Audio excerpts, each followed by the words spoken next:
आमच्या या तिजोऱ्या मोठमोठ्या उद्योजकांची कर्ज माफ करताना कधीच रिकाम्या होत नाहीत. पण शेतकरी आणि वंचितांचा विषय निघाला की अगदी तिजोरी सकट सगळ्यांना घाम फुटतो. गावची सेवा, लोकांना मेवा, हे आमचं ब्रीदवाक्य आहे. 40 किलोमीटरचा 4 पदरी राष्ट्रीय महामार्ग होणार आहे. तर त्या पट्ट्यातल्या शेतकऱ्यांच्या जेवढ्या जमिनी आहेत त्या सगळ्या ताब्यात घ्या. म्हणजे आपल्याच मित्रांच्या किंवा नातेवाईकांच्या नावावर करून घ्या. किंग मेकर होतो आणि आता किंग होणार. माझ्या झेंड्यावर शिक्का मारतून शिक्का मारतून शिक्का. आपल्या त्या जमिनीच्या कामाचं काय झालं रे? सगळी कामं व्यवस्थित केली हो.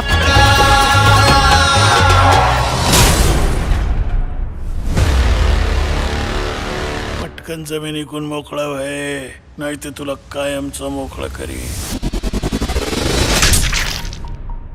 आत्महत्या आहे मग डोक्यावर मार कसा? तुम्ही म्हणता ना केस ओपन आहे, हो ओपनच राहू द्या. या केसचा छडा लावल्याशिवाय मी शांत नाही बसणार. नाम्याचा आणि भास्कर साळुंकेचा जमिनीवरून वाद सुरू होता. तो जय पाटलाचा मेवणा का?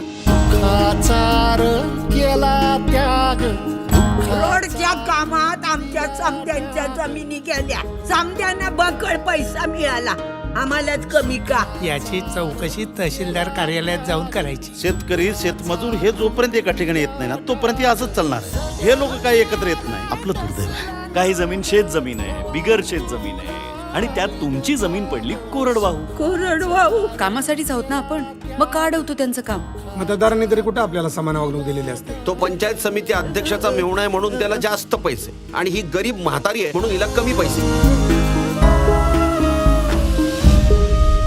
तुझ्या पदाचा आणि तुला मिळालेल्या अधिकाराचा योग्य वापर करायची वेळ आता आलेली.